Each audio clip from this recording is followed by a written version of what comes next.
हमारे चैनल को सब्सक्राइब करें और बेल आइकन दबाएं।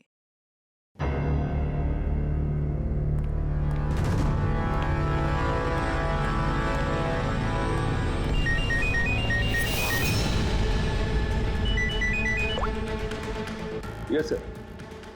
जी सर, ऑफिस में ही। हाँ, उसी को इंटरोगेट करने जा रहा हूँ।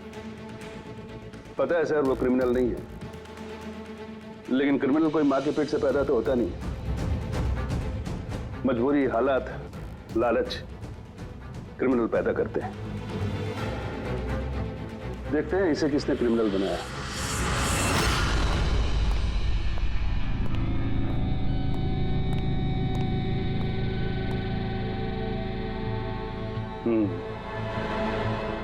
अब ये केस सीआईडी नहीं, क्राइम ब्रांच को सौंप दिया गया है।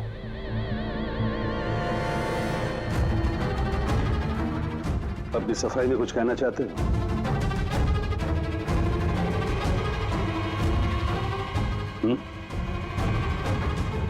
मैं deputy commissioner of police Rajiv, बहुत सुना है तुम्हारे बारे में,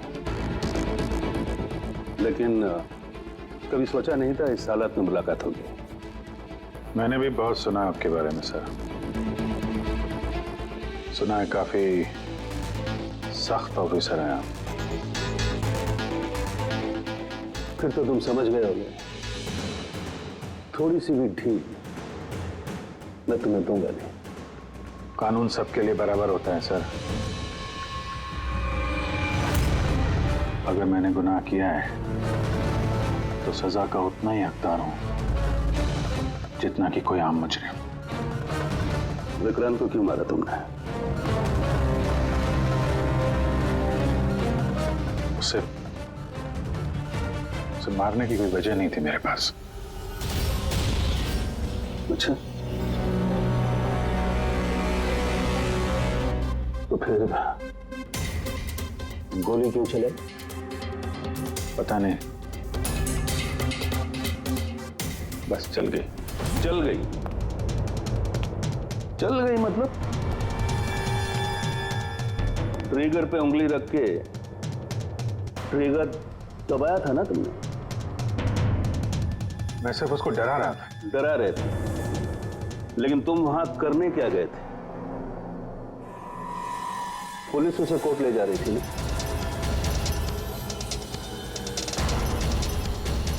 मेरे वहां होने की वजह जानने के लिए आपको सर मेरा और विक्रांत का इतिहास जानना होगा।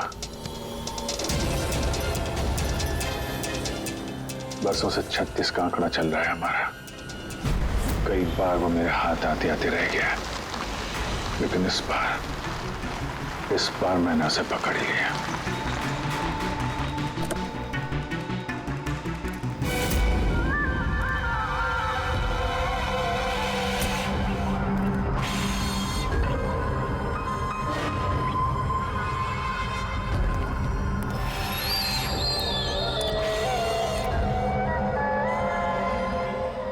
माल लाया? जी, आपने जितना बोला था उतना है।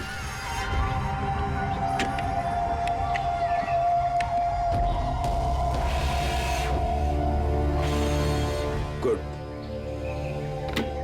अगला कंसाइनमेंट अगले महीने की 5 तारीख को। जी, पैसे? गाड़ी में।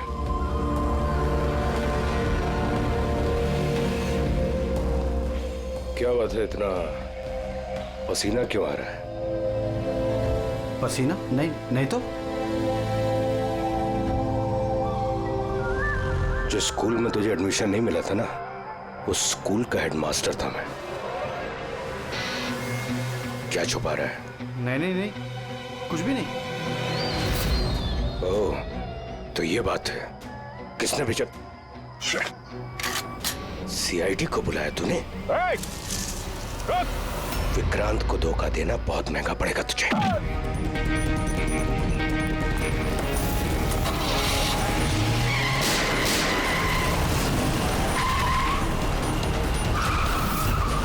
और इस तरह इस बार तुम उस तक पहुंच ही गए। हाँ,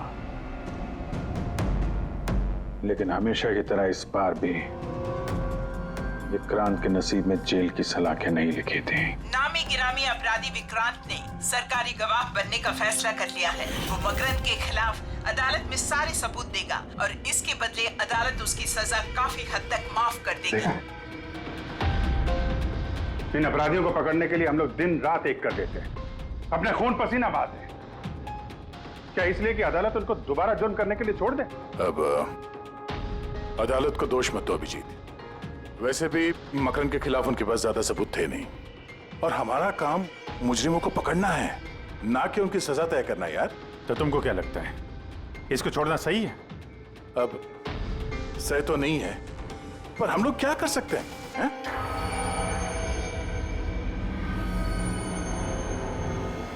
कर सकते हैं दया, बहुत कुछ कर सकते हैं।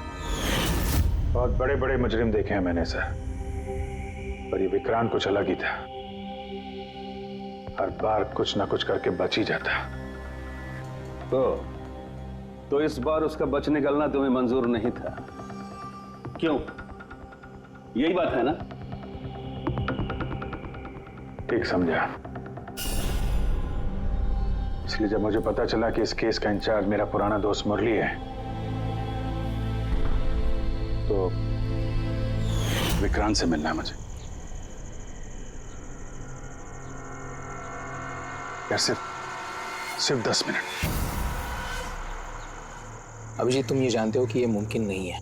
This doesn't fit into any kind of protocol. मैं तुम्हें परमिशन नहीं दे सकता। परमिशन? वो आरती याद है तुम्हें? बीकॉम सेकेंड ईयर की स्टूडेंट, कैसे तड़पा तड़पा के मारा था उसने। किसने परमिशन दी थी उसे ऐसा करने के लिए? और वो 80 साल की बूढ़ी औरत जिसे आंख से दिखता नहीं था, उसके हाथ पांव काट दिए थे उसने। एक 8 साल के बच्चे तक को। अभिजीत, मैं उसकी पूरी केस हिस्ट्री को जानता हूं। फिर तुम ये भी जानते होगे किसी भी जेल में 15-20 दिन से ज्यादा नहीं टिकता ये विक्रांत। यार मेरा उससे मिलना बहुत जरूरी है। एक लड़की का किडनैप हो गया, पिछले 2 महीने से नहीं मिल रही है। सिर्फ विक्रांत जानता है कहां है वो। यह लड़की की जिंदगी का सवाल है, समझो यार, सिर्फ 10 मिनट। ठीक है, लेकिन सिर्फ और सिर्फ 10 मिनट। तो इस तरह तुम विक्रांत की वैन तक पहुंचे, लेकिन तुम्हें तो सिर्फ उस लड़की के बारे में जानना था ना? ये सब कैसे हो? ये सच है सर, मैं सिर्फ लड़की के बारे में जानने गया था। मगर 5 मिनट का टाइम दे रहा हूं, दिमाग पे जोर डाल ले और अच्छी तरीके से हिला ले। आरजू कहां है? आरजू? कौन सी आरजू? किसकी आरजू? मैं नहीं जानता किसी आरजू को। वही लड़की जिसे तूने किडनैप कर रखा है। ओह सॉरी, भूल गया था। कहां रखा है उसे? जानता है अभिजीत, पिछली बार भी मैंने एक लड़की को किडनैप किया था, फिर भूल गया था। फिर अचानक 2 महीने के बाद मुझे याद आया, तो फिर जाकर देखा कि उसकी लाश कुर्सी से बंधी हुई थी और उसकी लाश पर मक्खियां भिनभिना रही थी। और अब आरजू का भी वही हाल होने वाला है। ऐसा कुछ नहीं होगा।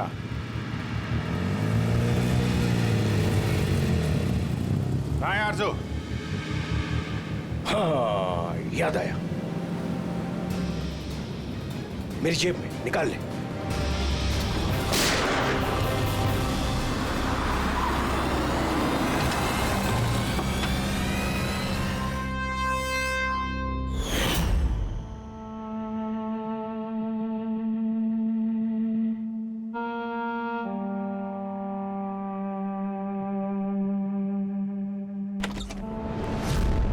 My God. Oh God.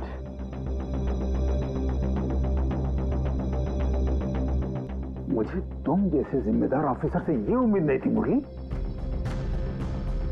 तुम्हारी निगरानी में ये हो कैसे गया? कैसे? हाउ? गलती मुरली की नहीं, मेरी है। ये सब मेरी वजह से हुआ है।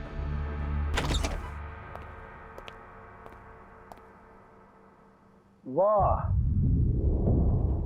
वाह, क्यों एसीपी साहब, बड़ा गर्व हो रहा होगा आपको तो।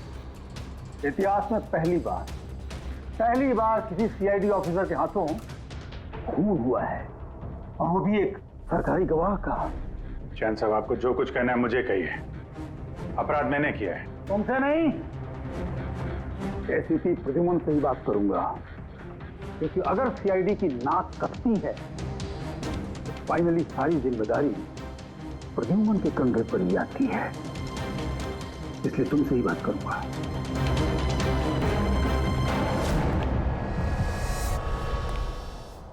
कैसे हुआ ये सब? पता नहीं सर कैसे हो गया। मैं तो सिर्फ उसे गन दिखा के डरा रहा था सर। गोली चलाने का कोई इरादा नहीं था सर मेरा। अच्छा। तो तुम सिर्फ गन दिखा रहे थे, हाँ? और गन अपने आप चल गई। तुम सीआईडी ऑफिसर हो या कोई नौसिखिए? I mean amateur shooter. मैं पहला सवाल, तुम वहां गए क्यों थे? जब कानून अपना काम कर रहा था तो तुमसे किसने कहा था बीच में टांग अड़ाने के लिए? जैन जी प्लीज, आप जरा शांति से बात कीजिए। अभिजीत एक सीआईडी ऑफिसर है, कोई राह चलता आदमी नहीं। देखो, अभिजीत मेरे लिए सिर्फ और सिर्फ एक मुजरिम है, मकरंद की तरह। हाँ, वैसे कितने रुपए लिए तुमने मकरंद से विक्रांत को मारने के लिए?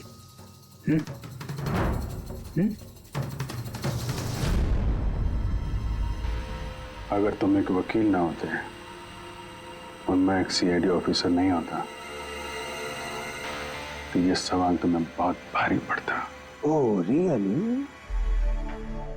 देखो देखो देखो देखो, ऐसे थे प्रद्युमन। इसके तेवर तो देखो, फोन करके बैठा है और मुझ जैसे लॉयर को, सीनियर लॉयर को धमकी दे रहा है। ऐसे चार्जेस लगाऊंगा, 7 जन्मों तक जेल में बैठ के सोओगे। ये चीज हो गए तुम वहां। मानता हूं गोली चलाई मैंने सर, विक्रांत को मार दिया, लेकिन उसे मारने का कोई इरादा नहीं था मेरा। खून सिर्फ खून होता है अभिजीत, इरादा चाहे कुछ भी हो, गलत या सही कोई फर्क नहीं पड़ता। अदालत में ये सब काम नहीं आए। ये प्रोसिक्यूटर, जैन, मीडिया वाले धज्जियां उड़ा देंगे तुम्हारी, धज्जियां। इस जुर्म की सजा भुगतने के लिए मैं तैयार हूं सर, लेकिन जयंत और मीडिया वाले जो मुझ पर इल्जाम लगा रहे हैं मकरंद से मिले होने का, ये मैं कभी बर्दाश्त नहीं कर सकता। अभिजीत, फिर तो तुम्हें कोई नहीं बचा सकता।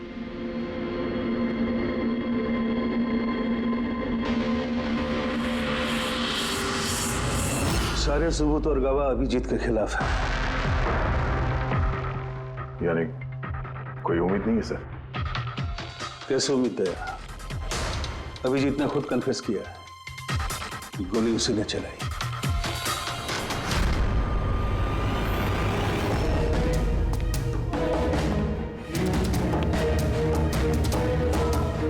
विक्रांत की मौत अभिजीत की गोली से नहीं हुई है बॉस। मतलब ये कि विक्रांत को गोली लगी है ठीक फेफड़ों के नीचे, और जब गोली फेफड़ों के नीचे लगती है तो इंसान की मौत होने में 20 से 30 मिनट लगते हैं, और विक्रांत की मौत तुरंत हो गई थी। एग्जैक्टली, इसीलिए मैं कहता हूं विक्रांत की मौत अभिजीत की गोली से नहीं हुई है, इसकी कोई और वजह है। और क्या वजह हो सकती है? उस वैन में ड्राइवर अभिजीत और विक्रांत के अलावा और कोई नहीं था। एक गोली चली, वो भी अभिजीत के गन से। उस वक्त वैन के अंदर कोई और नहीं था, और वैन के बाहर तो कोई और हो सकता है।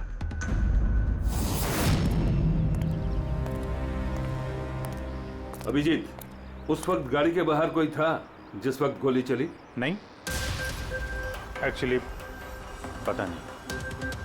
क्योंकि मेरा पूरा ध्यान तो विक्रांत पे था। अभिजीत, ठीक से याद करके बताओ, गोली चलने से पहले क्या हुआ था? कुछ अजीब हुआ था? कुछ भी? गोली चलने से पहले मैं विक्रांत से बात कर रहा था और हाँ, अचानक वैन को झटका लगा, गाड़ी हिल गई और विक्रांत भी थोड़ा गिर गया, मेरा भी संतुलन बिगड़ गया और गोली चल गई। एक मिनट, झटका लगा? किस तरह का झटका? जैसे सड़क पे अचानक से कोई गड्ढा आ गया, पूरी वैन हिल गई। लेकिन यहाँ तो सड़क बिल्कुल ठीक है, दूर दूर तक कहीं कोई स्पीड ब्रेकर भी नहीं है, स्मूथ। यहाँ गड्ढा कैसे आ सकता है? हाँ साहब, झटका लगा था, मेरी पूरी वैन यूं दाईं तरफ मुड़ गई।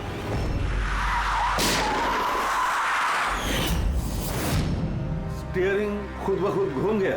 हाँ साहब। ये कैसे हो सकता है? अब ये तो मुझे भी पता नहीं चला कैसे हो गया। इससे पहले कि मैं वैन को संभाल पाता, पीछे से गोली चलने की आवाज आ गई।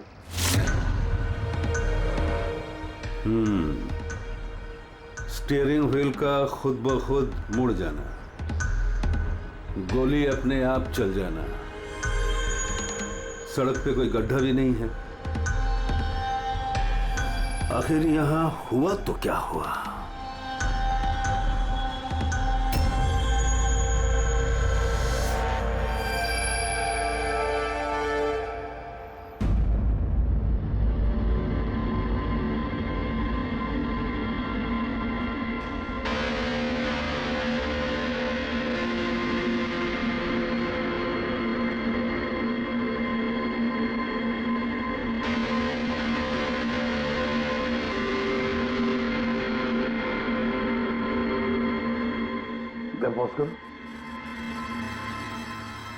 ये देखो, जब ये हादसा हुआ तो ये काली एसयूवी, ये काली गाड़ी उस वैन के बगल में से पास हुई। मतलब सर, विक्रांत का खूनी शायद इसी गाड़ी में? हाँ, हो सकता है। सर, ये गाड़ी कहीं रुकी नहीं सर, ये सीधे सीधे चली गई और दूसरी गोली की आवाज भी नहीं आई। और एक बात नोटिस की तुम लोगों ने, 11:17 पर वो काली गाड़ी पास हुई वैन के बगल से और एग्जैक्टली 11:17 पर विक्रांत की घड़ी भी बंद हो गई। हाँ सर, अभिजीत की घड़ी भी 11:17 को ही बंद हुई थी। हाँ? ये दोनों घड़ियों का एक साथ बंद होना और इस कार का ठीक 11:17 पे वहां से गुजरना, ये संजोग नहीं हो सकता। बिल्कुल सर, बिल्कुल सही कहा आपने, ये कोई संयोग हो ही नहीं सकता। जरूर कोई ना कोई राज छुपा है उस काले रंग के एसयूवी में, जो अभिजीत की बेगुनाही साबित करेगा। तो यहाँ इस फुटेज में इस गाड़ी का नंबर तो दिख नहीं रहा है। इस जगह से 5 किलोमीटर दूर सर टोल नाका है, वहां के सीसीटीवी फुटेज से शायद इस कार की डिटेल मिल जाए। हाँ।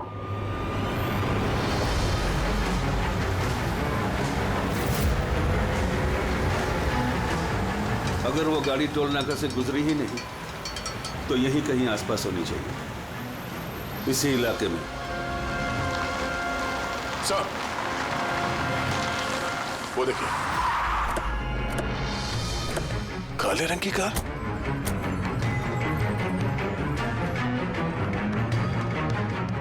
Oh no.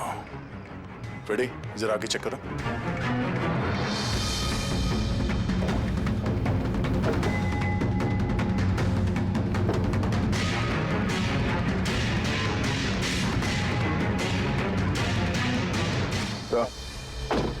ये वही काली एसयूवी है, जला दी गई है। मतलब गाड़ी में ऐसा जरूर कुछ था जो खूनी मिटाना चाहता था। सर, ना तो नंबर प्लेट दिख रही है और ना ही चेसी नंबर, सारे सबूत मिटा दिए मुजरिम ने।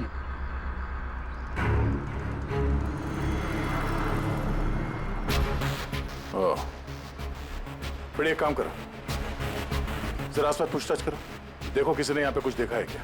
अरे सुनो, ये जली हुई गाड़ी के बारे में कुछ बता सकते हो क्या? जी नहीं।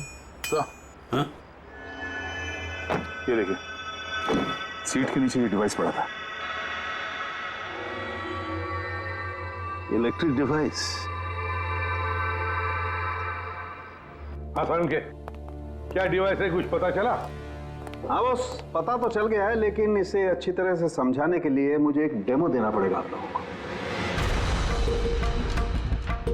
मान लीजिए कि ये विक्रांत है और हम इसे मारना चाहते हैं, लेकिन हम इसके करीब नहीं जा सकते। तो फिर इसे कैसे मारा जाए? कैसे? डॉक्टर सारुखी, हमें पता होता तो आपके पास क्यों आते? प्लीज आगे बताइए। हाँ, बताता हूं।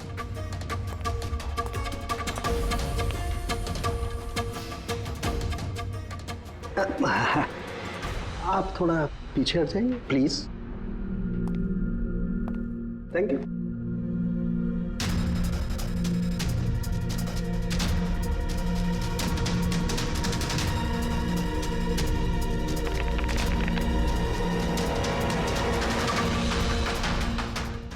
देखा आपने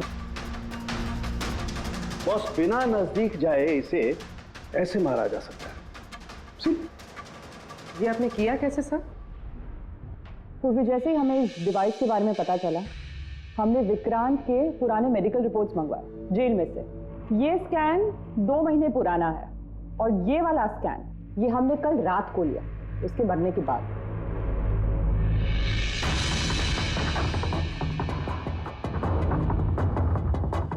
या सारंगी, इस पहले वाले स्कैन में एक छोटी सी चीज अटकी हुई है वहां उसके सिर में।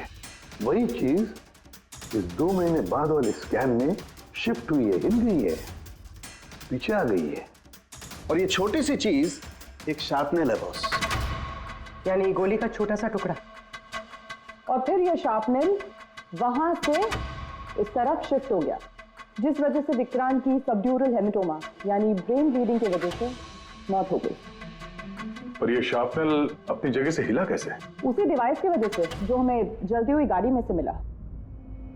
तो गोलियों के टुकड़े को हिलाने का डिवाइस ही है? सिर्फ गोलियां नहीं दया, इसने और भी बहुत सारी चीजें हिलाई, जैसे कि विक्रांत के हाथों की हथकड़ी, पुलिस वैन का स्टीयरिंग व्हील, दोनों की हाथ की घड़ी के कांटे, यहां तक कि अभिजीत की गन भी। मतलब लोहे की चीजें, तो जितनी भी लोहे की चीजें हैं वो हिल गई उस डिवाइस की वजह से। Exactly boss. और लोहे का सबसे बड़ा आशिक है मैग्नेट, चुंबक। बॉस, ये है वो चुंबक जिसके जरिए मैंने इसे उड़ाया। यानी उस काली वैन में भी एक ताकतवर लौ चुंबक था, जिसकी वजह से पूरी की पूरी वैन दाईं तरफ चली गई और अभिजीत की मेटल की गन वो भी अपने आप चल गई। हाँ, और विक्रांत के सिर में जो अटका हुआ शार्पनेल का टुकड़ा है वो भी शिफ्ट हुआ। सर, इतनी प्लानिंग के साथ तो वही मार सकता है जिसे शार्पनेल के बारे में पहले से पता था, उसका कोई करीबी। मकरंद, मकरंद मतलब अभिजीत सर बेगुनाह? No, not at all. इतनी जल्दी किसी नतीजे पे पहुंचना ठीक नहीं होगा। मकरंद के खिलाफ जब तक हमको पक्का सबूत न मिल जाए, कानून की नजर में अभिजीत ही दोषी है। मकरंद के खिलाफ सबूत तो वही देगा ना जो विक्रांत के सेफ हाउस के बारे में जानता था, वरना मकरंद को कैसे पता कि विक्रांत किस रास्ते से कोर्ट पहुंचेगा। और विक्रांत की खुफिया जानकारी सिर्फ मुरली और उसके बाकी साथियों के पास थी। आप लोग ऐसा सोच भी कैसे सकते हो सर कि हम में से कोई गद्दारी कर सकता है? जितने ईमानदार आप लोग हैं ना, उतने ईमानदार हम लोग भी हैं। विक्रांत को कहां और कौन से सेफ हाउस में रखा गया था ये सिर्फ आप लोग जानते थे और कोई नहीं। ये सच है ना? हाँ सर, नहीं पता थी। यहाँ तक हमारे घर वालों को पता नहीं थी, तो फिर हम बाहर वालों पे क्यों इल्जाम लगाएंगे? शायद पैसों के लिए किसी ने मकरंद को यह जानकारी दी हो। प्लीज साहब, हम भी पुलिस वाले हैं, जान की बाजी हम भी लगाते हैं। आप इस तरह इंफॉर्मेशन कहीं ना कहीं से तो लीक हुई है मुरली। हाँ सर, एक्चुअली मैं भी वही सोच रहा हूँ, क्योंकि सेफ हाउस में 24 घंटे सीसीटीवी कैमरे लगे हुए थे, तो अगर भी कोई बाहर वाला अंदर नहीं आ सकता। क्या कहा आपने? चाहकर भी कोई बाहर वाला अंदर नहीं आ सकता। हाँ सर। झूठ! बाहर वाला कोई भी अंदर नहीं आया था। हाँ? क्यों? I am sorry sir, actually Jain ji कभी कभी आते थे। कभी कभी जैन जी आते थे। Yes sir. और कभी कभी जैन जी किस लिए आते थे? क्योंकि जैन जी मकरंद को हर हालत में जेल तक पहुंचाना चाहते थे। अच्छा, कहीं ये जयंती वो गद्दार तो नहीं है? वैसे भी कुछ ही दिनों में रिटायरमेंट होने वाला था, आखिरी केस था उनका। सोचा होगा संन्यास लेने से पहले थोड़े बहुत पैसे बना लो। सर। हाँ सर, वाकई जयंत ने काफी पैसे बनाए। अभी 10 दिन पहले इसने पुणे में 10 करोड़ का फार्म हाउस खरीदा है। क्या? हाँ सर, ये रहे उस पार्टी के फोटोग्राफ।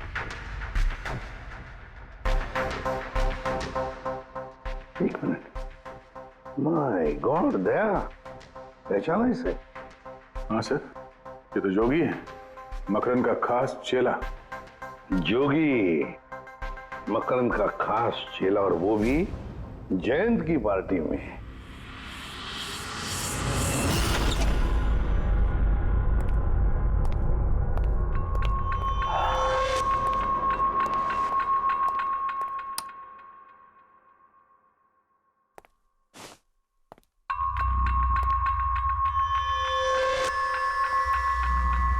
तुम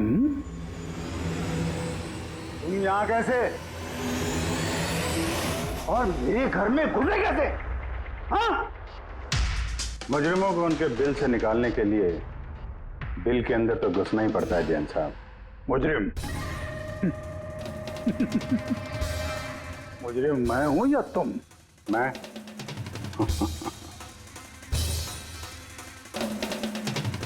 लेकिन ये तस्वीर,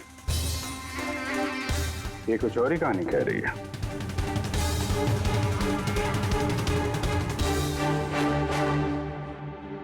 नो, आई डोंट नो, मैं नहीं जानता इसको।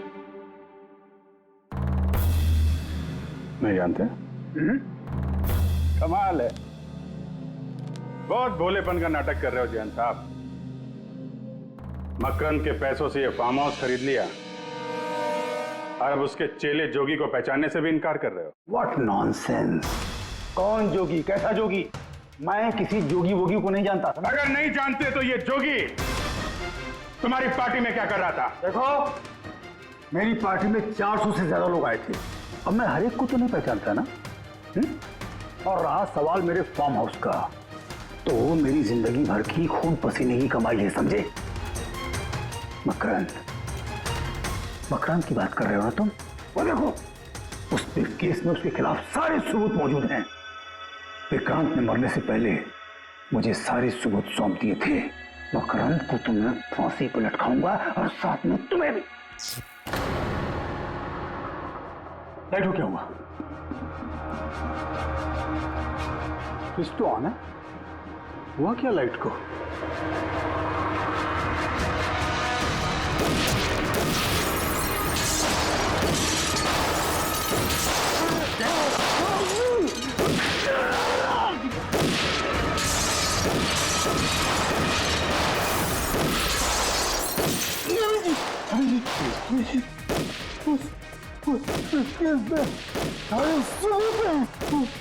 मकान के हाथ नहीं आना चाहिए। जैन जी,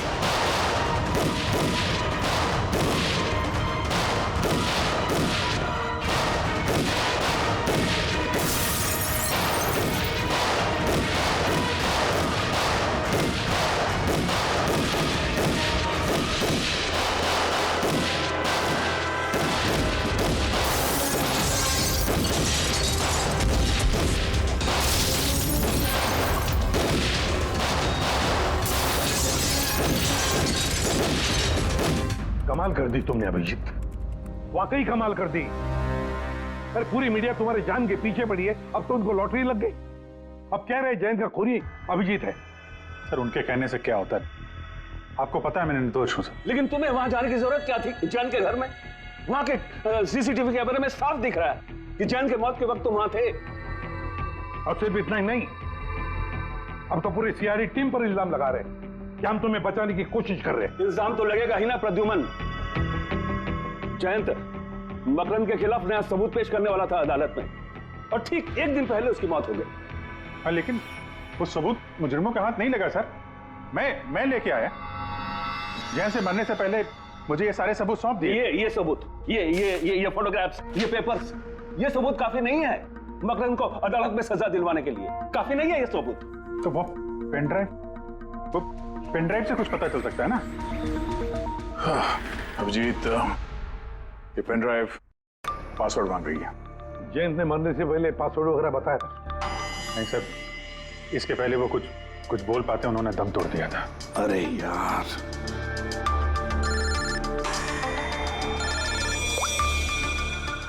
हेलो। हाँ पूर्वी। अच्छा, ओके ठीक है। चल, पता चल गया जोगी को जैन जी की पार्टी में कौन लेके गया था। कौन लेके गया था? खुद जैन जी की पीए सोनल।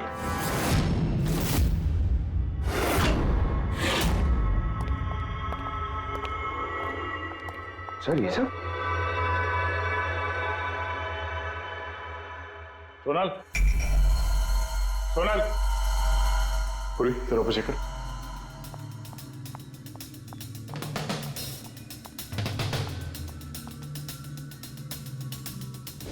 Sonal,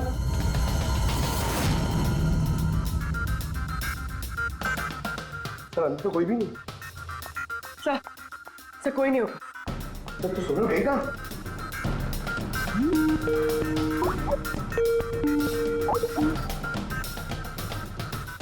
video call?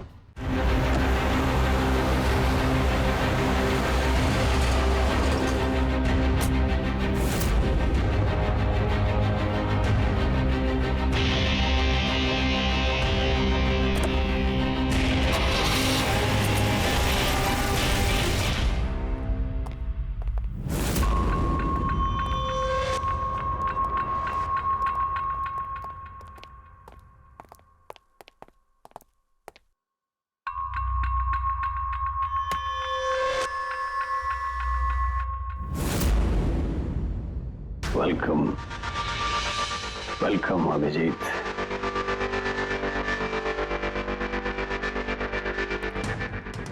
मकरंद के आशियाने में तुम्हारा स्वागत है।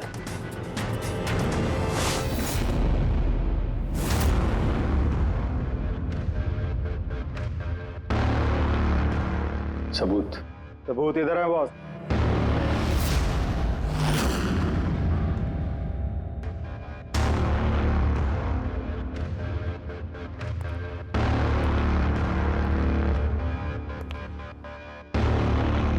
मकरंद, सबूत तुम्हें मिल चुका है।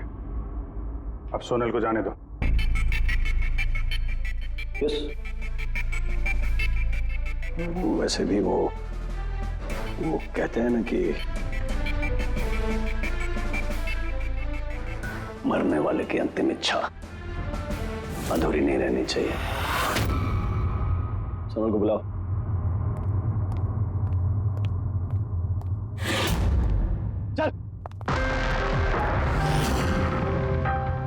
सर आप? सोनल तुम ठीक हो? हाँ सर मैं ठीक हूँ। तुम जाओ यहाँ से। लेकिन सर आप? मेरी चिंता मत करो, तुम निकलो, जाओ।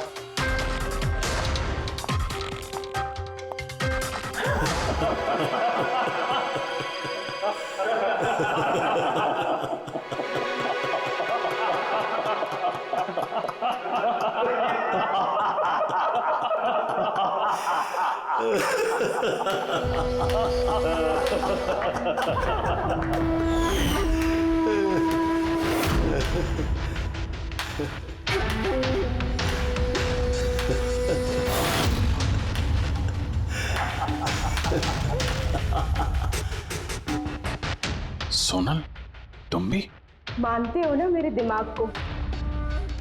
तुम सीआईडी वालों को भी मैंने चकमा दे दिया।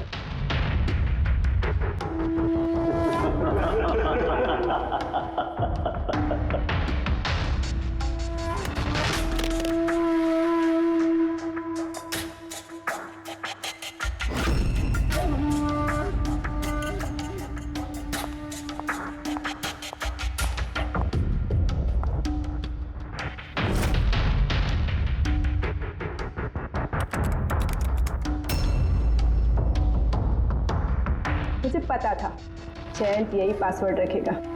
मकरम विल डाई। Now,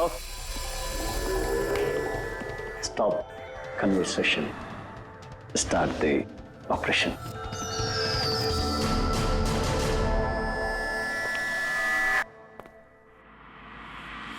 मरने का टाइम हो गया।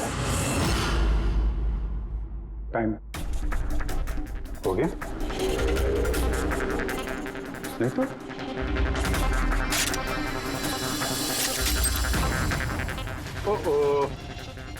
मैग्नेट, तुम लोगों को क्या लगा चुंबक को हथियार बनाना सिर्फ तुम लोगों को आता है?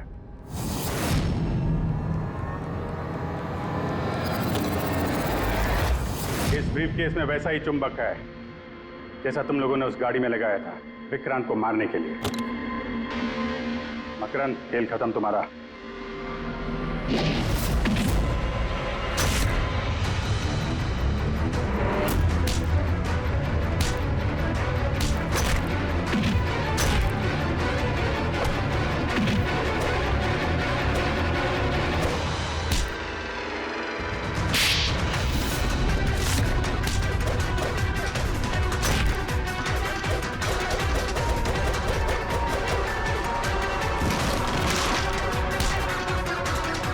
पैसों के लिए अपने बॉस को धोखा दिया?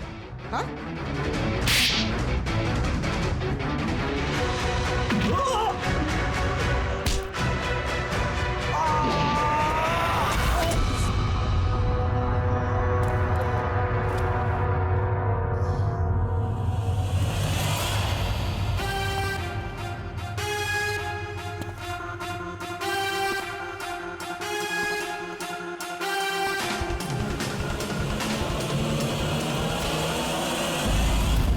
Morning sir.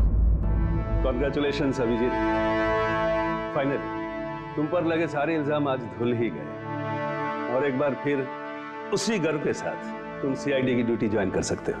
Thank you sir. Sir, हमने आरजू को बचा लिया है सर। मकरंद के साथियों को पता था कि विक्रांत ने उन्हें कहाँ कैद करके रखा था, बस जयंत जी का सपना पूरा नहीं हो पाया मकरंद को जेल भेजने का। चलो जो भी है, all well that ends well.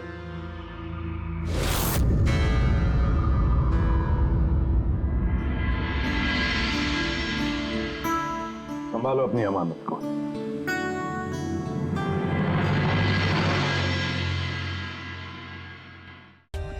For more updates, subscribe to our channel, click the show links and enjoy watching the videos.